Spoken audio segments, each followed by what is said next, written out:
오늘 아침 일라디오 또 한 장의 달력을 넘기고 이제 2020년 올해의 마지막 한 장 달력만이 남았습니다.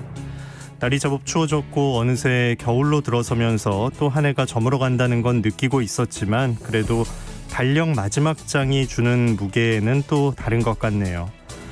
올해는 참 어떻게 지났는지 뭘 했는지 뚜렷이 말하기도 어려웠던 시간이었습니다.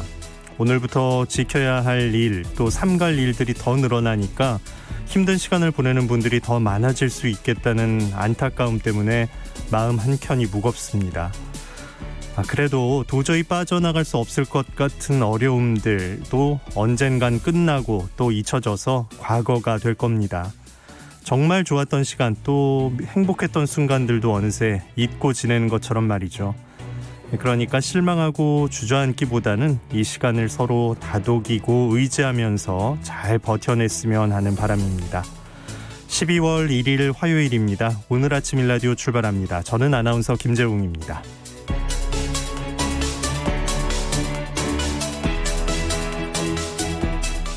오늘 아침 일라디오 여러분과 함께 만들어갑니다. 방송 들으시면서 단문은 50원, 장문 100원 드는 유료 문자 샵 9730 이용하실 수 있고요.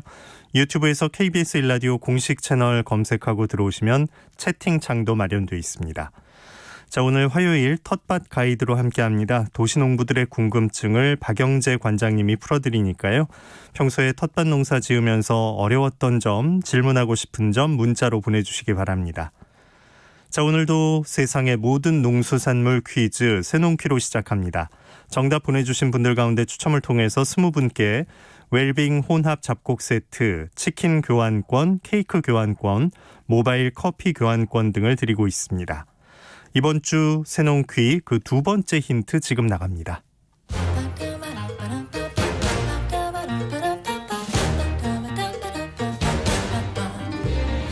오늘 아침 일라디오가 선정한 우리 농수산물을 맞히는 세상의 모든 농수산물 퀴즈 새농퀴. 안녕하세요. 퀴즈 내는 성우 김성입니다. 이것의 이름은 중국에서 이것을 부르는 말인 백채에서 유래됐습니다. 비교적 낮은 온도에서 잘 자라기 때문에 예전에는 늦여름에서 초가을 사이에 심어 가을이 끝나갈 무렵에 수확했지만 지금은 봄과 여름에도 이것이 많이 재배되고 있죠. 하지만 겨울의 김장 문화를 가지고 있는 우리는 가을에 재배하는 이것이 가장 익숙한데요. 실제로 가을 이것의 재배 면적이 가장 좁지만 생산량은 가장 많습니다. 텃밭 농사를 지을 때도 빠지지 않는 대표 작물인데요. 텃밭에서 김장용으로 수확한 이것 중에 튼실한 것을 골라서 바깥에 물이 고이지 않는 장소를 골라 묻어두면 1, 2월에도 싱싱한 이것을 맛볼 수 있다니까 올겨울에는 이 방법도 한번 활용해 보시기 바랍니다. 자, 김치뿐 아니라 생으로도 먹고 말리거나 데치거나 구워서도 먹는 이것. 이것은 무엇일까요? 단문 50원, 장문 100원이 드는 유료 문자 샵 9730으로 보내주세요. 20분께 행운의 선물을 드리겠습니다.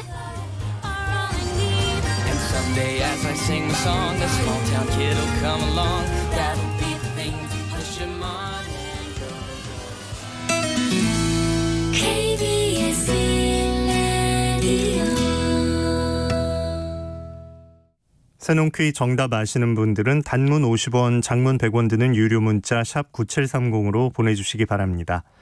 농수산 뉴스로 이어갑니다. 한국농어민신문 이진우 기자 연결합니다. 안녕하십니까? 네, 안녕하십니까? 네, 산지 쌀값이 상승세를 보이면서 정부가 양곡을 시장에 풀 계획을 내놨는데 이후에 산지 쌀값에 변동이 있었습니까? 그렇습니다. 지난달 마지막 조사일인 25일자 산지 쌀값이 20kg을 기준으로 해서 54,196원을 나타냈습니다. 이건 전순 대비해서 또 0.4% 금액으로는 한 240원 정도 오르는 건데요. 이게 금액으로 보면은 이제 얼마 되지는 않은 것이긴 합니다만은 11월 들어서 5일자, 15일자 그리고 25일자 이렇게 세 차례에 걸쳐 이루어진 조사 결과에서 계속 이제 가격이 올랐기 때문에 정부가 수확기를 지나면서 공공비축비를 풀겠다 이런 계획도 내놓은 상황입니다. 네, 산지 쌀값이 이렇게 오름세면 벼를 출하하는 농가에서도 시장 상황을 좀 볼 것 같은데 이게 또 산지 쌀값에 영향을 미치고 지금 상황을 그럼 어떻게 봐야 하나요? 일단 농가에서는 관망세를 나타내고 있다 이렇게 이제 보이는 건데요. 한국농촌경제연구원이 조사한 산지 벼 매입 동향을 보면은 여기 나타납니다. 이게 11월 23일자 기준인데 정부와 민간에서 매입한 2020년산 벼 물량이 158만 9천 톤입니다. 전년 대비해서 9.9% 물량으로는 17만 4천 톤 정도 감소한 것인데 농경련은 이에 대해서 생산량 감소와 농가의 출하 지연으로 원료곡의 매입이 감소했다 이렇게 밝혔습니다. 세부적으로 보면은 정부 매입량은 2% 정도 늘어난 데 반해서 농협이나 민간의 RPC 여기에서 매입하는 자체 매입량 이거는 11.8%나 줄었습니다. 네. 그럼 정부는 이제 공공비축미를 시장에 풀겠다는 계획을 가지고 있는 건데 어떻게 공급하겠다는 거죠? 일단 풀겠다는 물량은 한 37만 톤 정도 됩니다. 이 범위 내에서 시장 상황에 따라서 물량을 조정해서 풀겠다 이런 건데 농식품부와 농업인 그리고 또 소비자, 산지 유통업체 관계자들이 참여하는 양곡 수급 안정위원회에서 이 내용을 결정했다고 합니다. 앞서 말씀드린 대로 37만 톤 내에서 정부가 이제 시장 상황과 이제 재고량 등을 고려해서 적절하게 수요 공급에 맞춰 시장의 풀 물량을 결정하기로 했다고 하는 겁니다. 네. 그러면 이제 우선적으로 푸는 게 산물벼라고 하던데 이 물량은 8만 톤 정도라고요? 그렇습니다. 이전에 여러 번 말씀드렸던 것처럼 정부가 매입하는 벼는 크게 산물벼하고 이제 건조벼로 이렇게 나뉩니다. 그리고 이번에 이제 시장에 정부 양곡을 풀어야 할 상황이 오면 산물벼를 먼저 방출하겠다 이런 건데요. 이 산물벼는 정부를 대신해서 RTC 등의 이제 산지 유통업체가 이제 매입을 하고 있는데 이 매입과 함께 정부 양곡 창고로 이관되기 전까지 건조와 보관 업무를 같이 하고 있습니다. 그러니까 이미 산물벼는 실수요처에 가 있다고 봐도 될 것 같고요. 네. 그래서 정부가 정부 양곡을 만약에 풀게 되면 이 산물벼를 먼저 산지 유통업체의 신청을 받아서 인도를 하게 됩니다. 이걸 풀면 가격 상승세는 좀 꺾일까요? 그렇습니다. 이제 정부의 기대는 그렇고요. 농경련의 전망도 마찬가지로 상승세는 좀 꺾일 거다 이런 겁니다. 수학기 이후에 쌀 가격이 11월에 소폭 상승하긴 했습니다만은 이 산물벼 인도와 이후에도 만약에 또 시장 상황을 봐가면서 단계적으로 더 비축미를 풀겠다는 것이니까 상승세가 꺾일 것이다라는 전망이 좀 높은데요. 특히 농식품부가 공공비축미 방출 계획을 통해서 수학기 이후 비축미 공매를 추진하겠다고 밝히면서도 이 단서 조항으로 수학기 중에라도 수급 불안이 좀 심화될 경우에는 공급 시기를 조정할 수 있다 이렇게 이제 또 밝힌 상황이기도 하니까 상승세가 계속되기는 좀 어렵지 않을까 이런 전망이 나오고 있습니다. 네. 그런데 이번 정부 양곡 방출을 보면서 이게 과연 적절하냐 이런 얘기가 계속 나온다고요?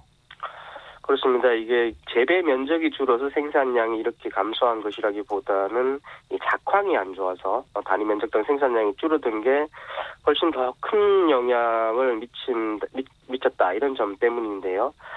특히 이제 지역에 따라서 생산량이 크게 감소했다 이런 것도 있고 미질도 전반적으로 좀 안 좋아졌다 이런 분위기여서 이 가격이 올라도 농가의 소득은 그냥 저만 한다는 게 농민들 입장입니다. 네. 그렇다 보니까 정부가 공공비축미를 풀겠다는 계획 그것도 이제 수학기에 이제 내놓는 것이 적절하냐 이런 이야기가 있고요.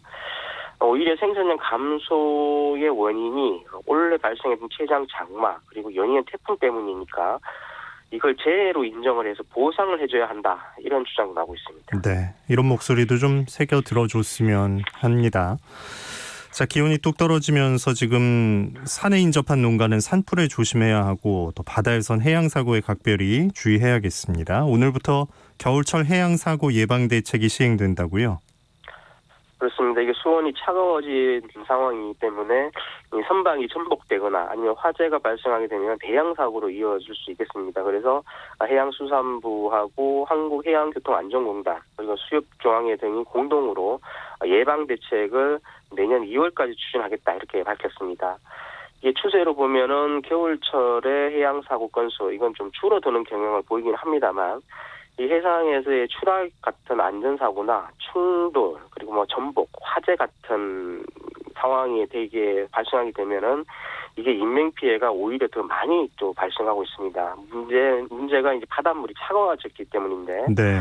어선이나 여객선 모두 안전 운항에는 좀 기본적이고요. 또 그리고 화재에 대한 대비, 그리고 추락을 방지하는 난간 등에 대한 점검에도 다시 한 번 더 신경을 좀 쓰셔야겠습니다. 네.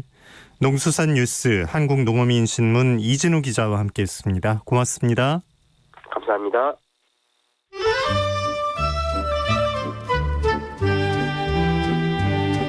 아침을 깨우는 정겨운 이야기가 있습니다. 매주 월요일부터 토요일 오전 6시 15분 KBS 오늘 아침 일라디오.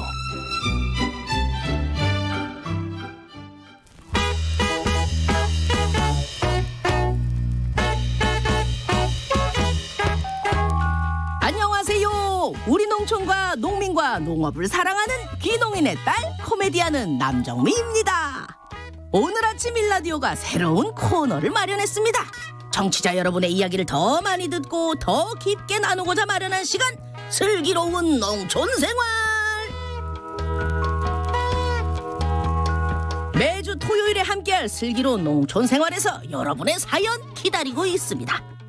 농촌을 지키고 있는 나의 농사 이야기, 농촌에서 자란 어린 시절 이야기, 도시농부로 살면서 깨달은 삶의 지혜, 보고 또 봐도 사랑스럽게만 한 나의 텃밭, 우리 농수산물에 얽힌 재미있는 사연, 귀농귀촌 귀여를 꿈꾸는 분들의 이야기, 그리고 눈물 없이는 못 듣는 재미있는 사연들 마구마구 보내주십시오. 제가 맛깔나게 읽어드리도록 하겠습니다. 지금 오늘 아침 일라디오 홈페이지에 들어오시면 슬기로운 농촌생활 게시판이 열려 있습니다. 사연 소개된 분들께는 푸짐한 선물도 드리니까 지금 우리 농어촌을 사랑하는 분들 주저하지 마시고 들어오셔서 사연 남겨주세요. 네, 여러분의 사연 기다리고 있습니다. 벌써 게시판에 글들이 올라오고 있는데요. 슬기로운 농촌생활, 오늘 아침 일라디오 홈페이지에 들어오시면 슬기로운 농촌생활 바로가기라고 하나가 만들어져 있습니다. 그걸 클릭하시면 게시판 바로 연결되고 그곳에 이제 글을 올려주시면 됩니다.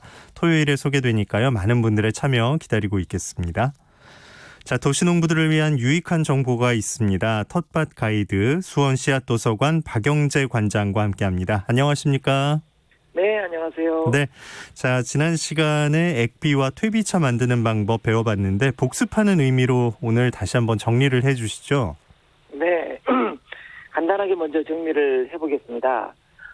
콩깍지, 뗏무, 그리고 축산 분뇨가 섞이지 않은 퇴비 등 주변에서 쉽게 구할 수 있는 것들을 준비합니다.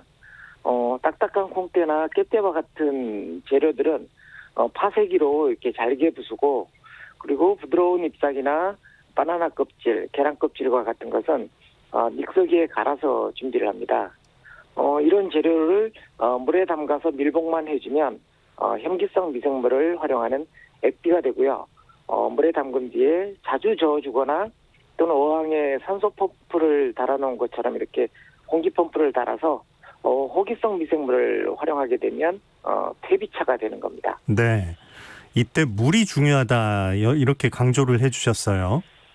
네, 액비나 퇴비차 모두 내용물의 3배에서 5배 정도의 물을 넣어야 하는데요.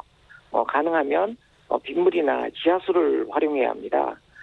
수돗물은 염소 소독을 하기 때문에 미생물이 죽을 수 있습니다. 수돗물을 사용할 경우에는 하루 정도 미리 물을 받아두었다가 염소 성분을 없앤 다음에 이렇게 똑같은 방법으로 담가두면 됩니다. 네, 준비물도 알고 이제 방법도 아는데 기다리는 시간에는 차이가 있죠? 네, 현기성인 액비 발효는 겨울엔 2달, 여름엔 3주 정도로 오래 걸리지만 호기성 발효인 퇴비차는 이틀에서 사흘이면 완성이 되기 때문에 요즘처럼 농사 짓거나 무산물이 많이 나올 때 시도해 보는 것이 좋겠습니다. 그리고 퇴비차는 유효기간이 짧게는 하루에서 길게는 4월 정도로 짧습니다. 그러니까 요즘 같은 겨울철에는 만들지 마시고 유효기간이 긴 액비를 만들어 보실 것을 권해드립니다. 네. 자, 퇴비차를 만들어서 한번 썼는데 버리기엔 아까울 정도로 좀 남아버렸다. 이럴 때 보관 기간을 좀 연장할 수 있는 그런 방법은 없을까요? 네, 그래서 퇴비차는 소량을 만드는 게 좋고요. 예. 보관이 가능한 액비는 많은 양을 만드는 게 좋습니다. 퇴비차를 보관해야 할 때는 당밀이나 원당을 추가하시면 되는데요. 당분은 미생물의 에너지원이지만 비활동으로 또 잠을 재우고 여타 부패균이 들어오는 것을 막아주는 방부제 역할을 합니다. 한 20% 정도 당비를 넣으면 되고요. 그리고 보관을 위해서는 직사광선이 없는 그늘에 보관하는 것이 좋습니다. 네. 2주 정도 이렇게 저장이 가능하고요. 다시 사용하려면 만들 당시처럼 강하게 저어주고 사용을 해야 합니다. 공기를 또 확 넣어줘야 되는군요.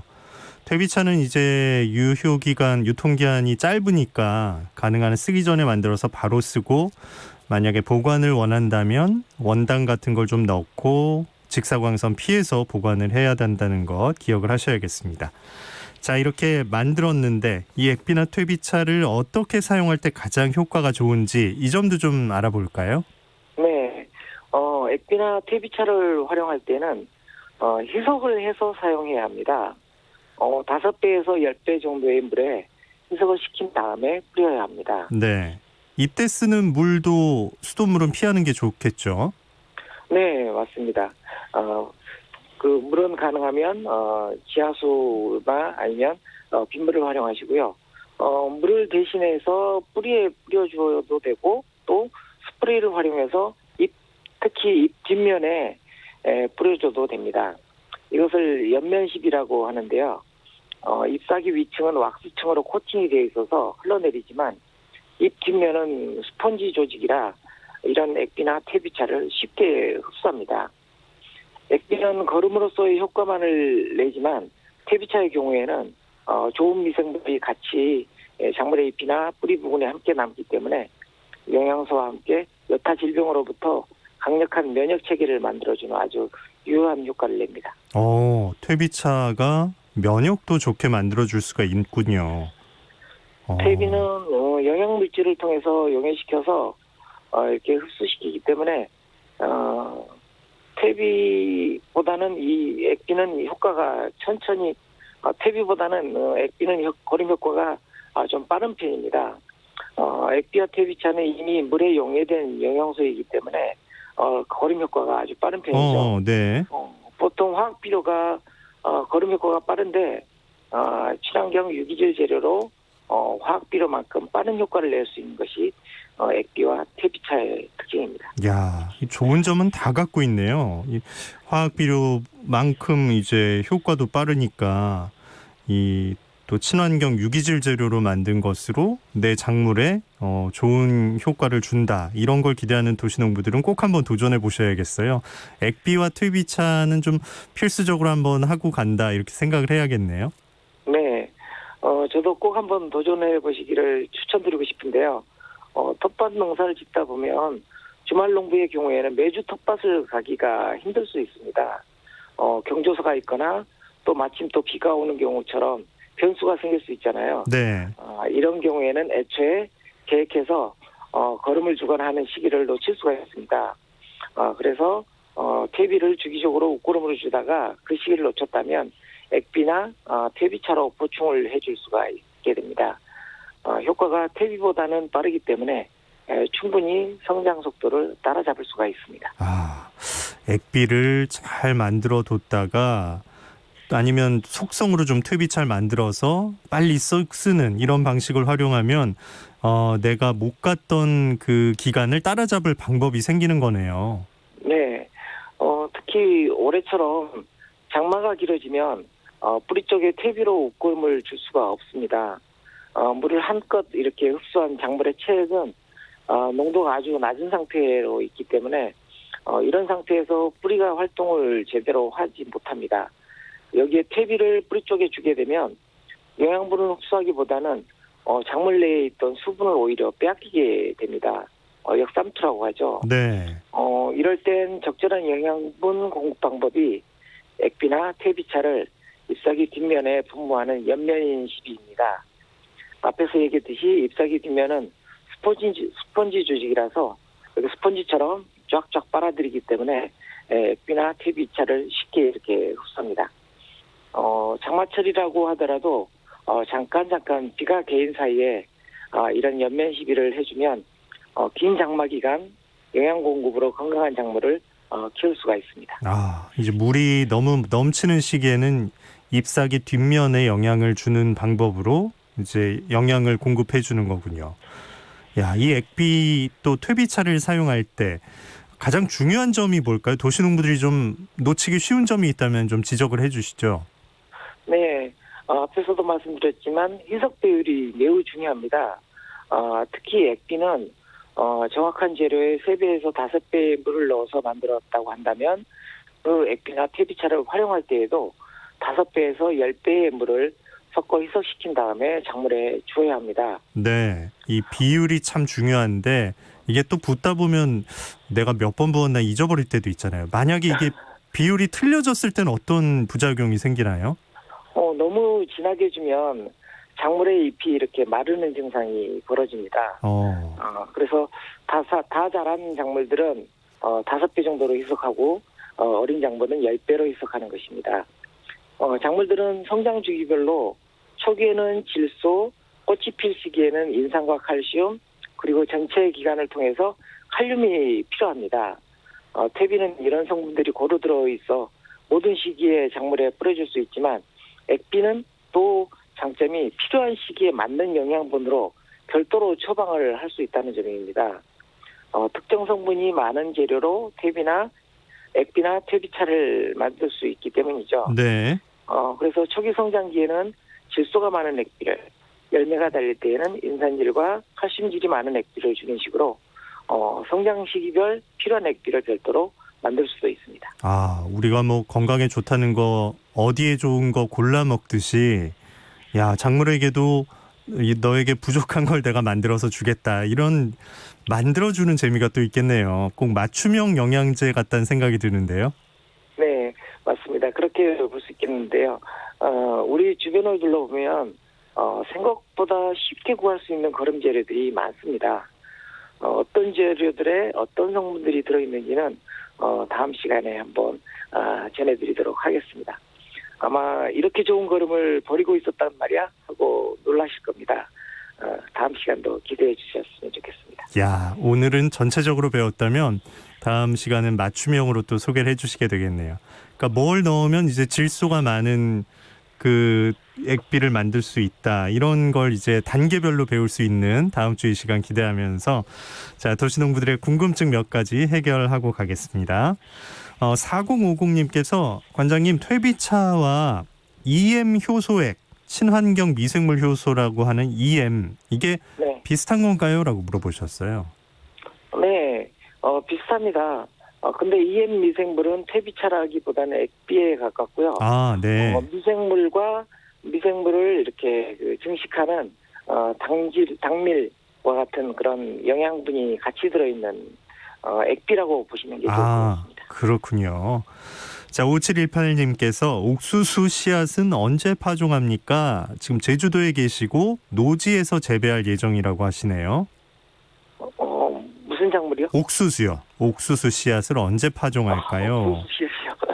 옥수수 제주도의 경우에는 기온이 굉장히 높기 때문에 강원도도 3월 말 4월 초에 파종하기 때문에 네. 제주도는 아마 3월 초쯤에는 파종이 가능한 시기로 보입니다. 3월 생각하시면 되겠습니다. 자, 김미진님께서 관장님, 늦은 여름에 우리 큰애가 받은 토마토 과제물이 이제 자라서 열매가 열렸습니다.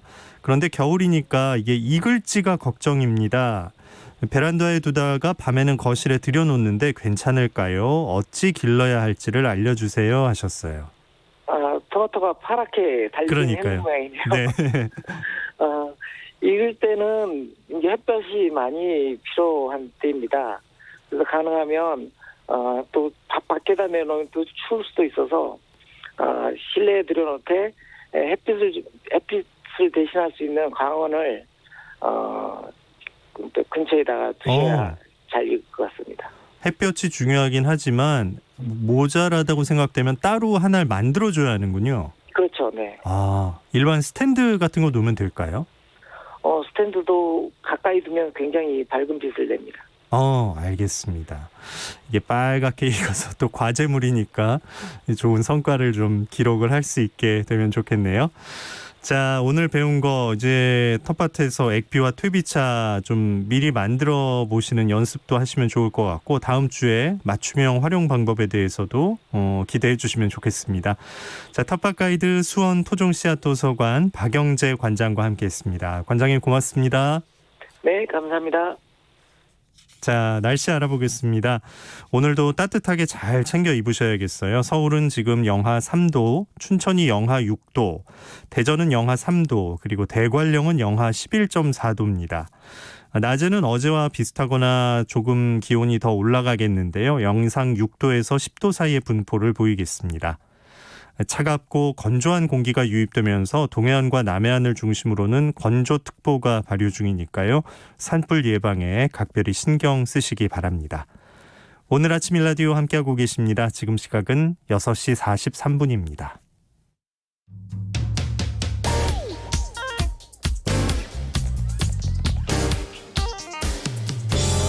오늘 아침 뉴스 브리핑 정상근 기자와 함께합니다. 안녕하십니까? 네, 안녕하십니까? 네, 사자 명예훼손 혐의로 재판에 넘겨진 전두환 씨 어제 광주법원에 다녀왔는데 유죄 판결이 나왔죠? 네, 그렇습니다. 전두환 씨는 자신의 회고록을 통해서 그 5.18 헬기 사격을 증언한 고 조비오 신부를 파렴치한 거짓말쟁이 이렇게 비난을 했고 또 5.18 민주화운동에 대해서도 폭동이다라고 주장을 한 바 있습니다. 이에 조비오 신부의 조카가 전두환 씨를 고발을 했고 또 검찰은 사자 명예훼손 혐의로 재판에 넘겼는데요. 네. 그리고 어제 2년 넘게 이어진 재판 결과가 나왔습니다. 유죄 판결을 받았는데요.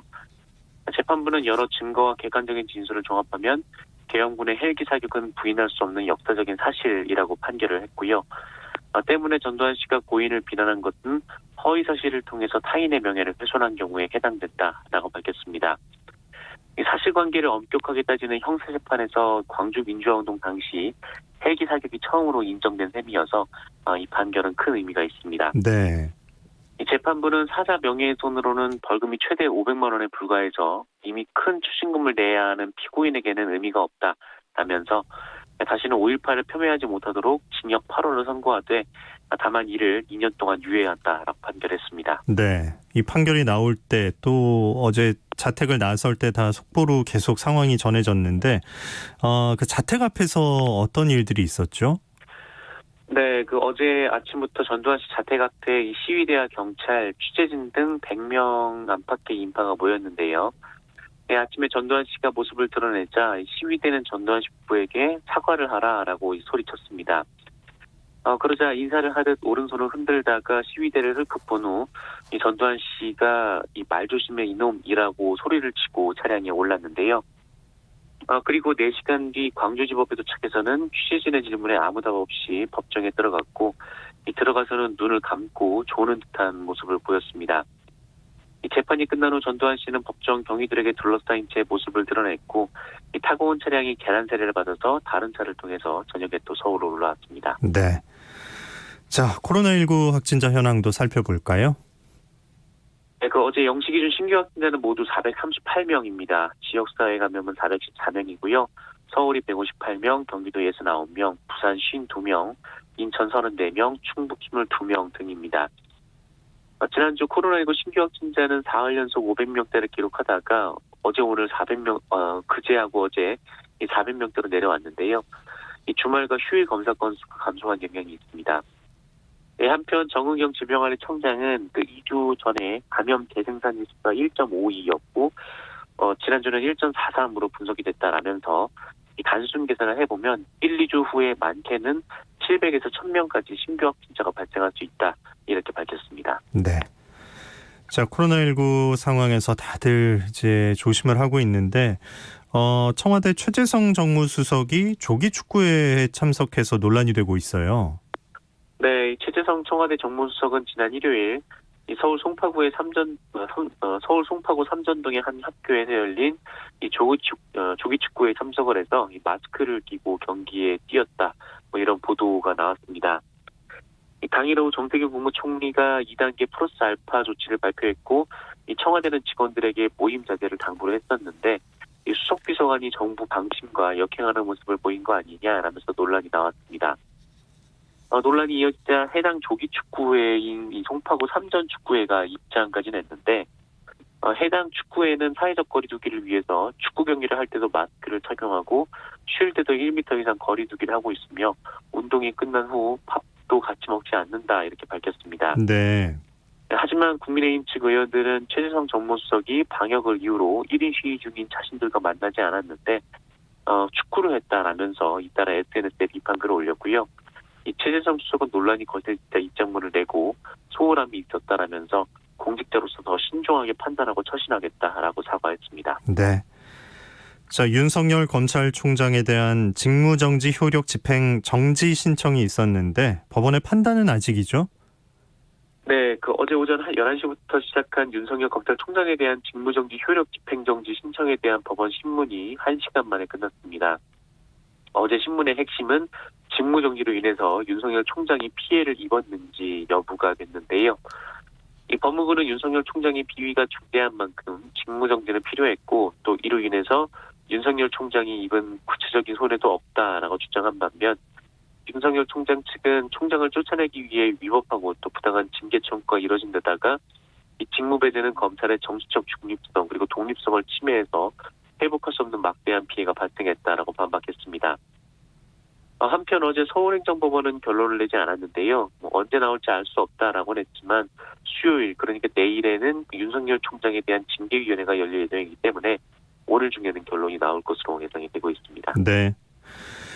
문재인 대통령이 정세균 국무총리를 만났는데 이 자리에서 윤 총장 거취에 대한 심도 있는 대화가 오갔다 이렇게 알려지고 있어요. 네, 어제 문재인 대통령과 정세균 국무총리가 만났습니다. 늘 매주 하는 주례 회동인데요. 예. 어제 윤석열 검찰총장에 대한 심각한 의견이 오갔다라는 소식이 전해졌습니다. 이 자리에서 정세균 총리는 윤석열 총장 징계 문제가 국정 운영에 큰 부담이라면서 윤석열 총장은 직무를 수행할 수 없는 상태를 자초한 만큼 자진 사퇴하는 것이 불가피한 상황이라고 말했다고 합니다. 정세균 총리의 의견을 듣던 문재인 대통령은 고민이 많다라면서 답답한 심경을 드러냈다라고 하는데요. 그리고 문재인 대통령은 이어서 열린 탐문위 회의에서 소속 부처나 집단의 이익이 아니라 공동체의 이익을 받드는 성공 후사의 자세로 위기를 넘어서 격변의 시대를 개척해 나가야 한다라는 말을 했습니다. 주어가 특정되진 않았지만 검찰을 겨냥한 것이다라는 분석이 나오고 있고요. 한편 어제도 검사들의 반발이 계속 이어지고 있었는데요.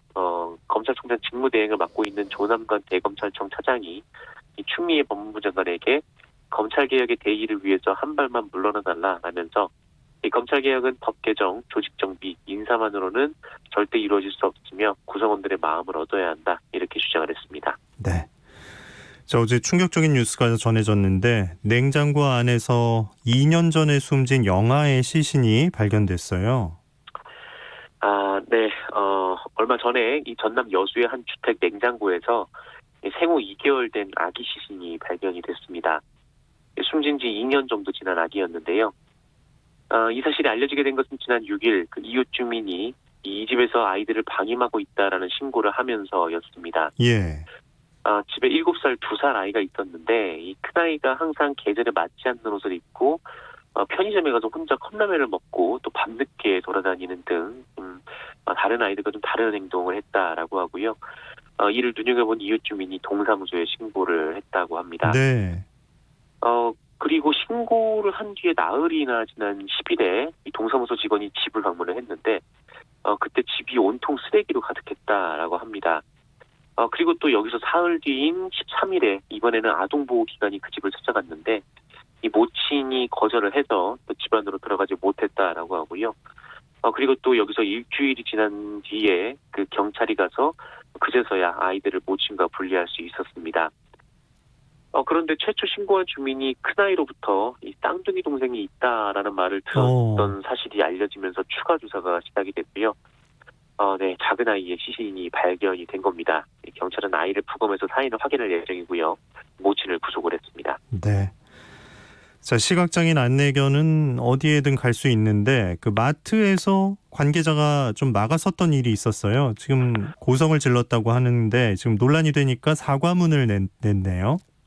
네, 지난 29일 이 시각장애인 안내견이 롯데마트 잠실점에 들어가다가 이 직원으로부터 제지를 당했습니다.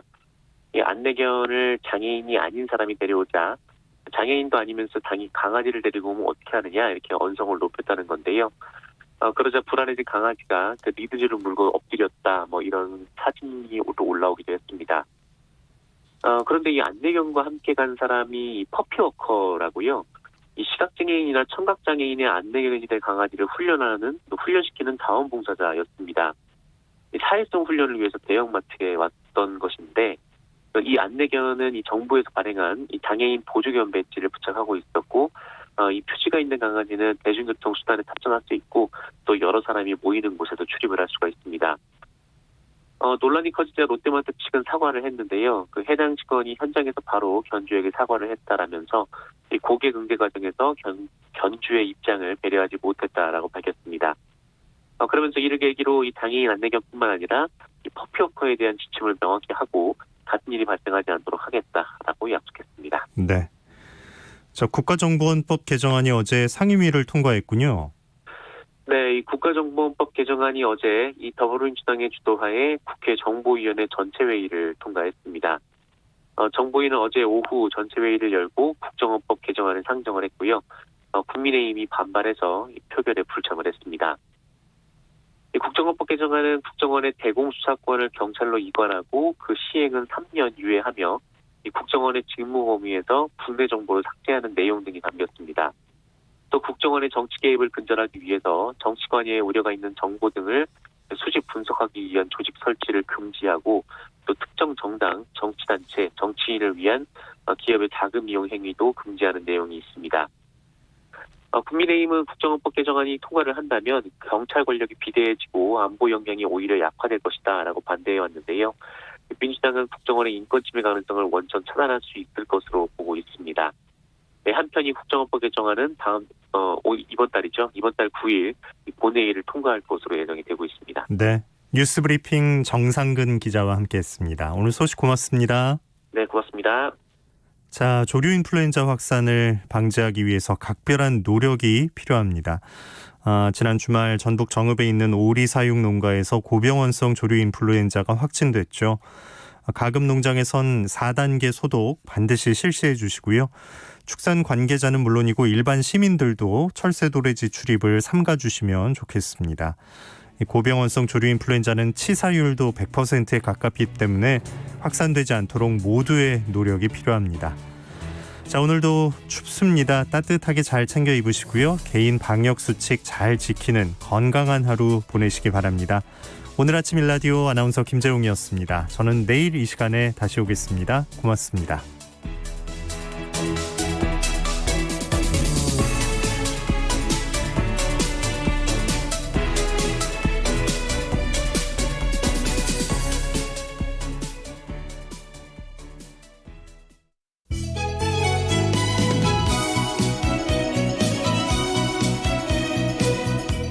안녕하세요. 바른말 고운말입니다. 우리나라 사람들의 아파트 거주 비율이 50%가 넘는다고 하죠. 두 가구 중 한 가구는 아파트에서 사는 셈인데요.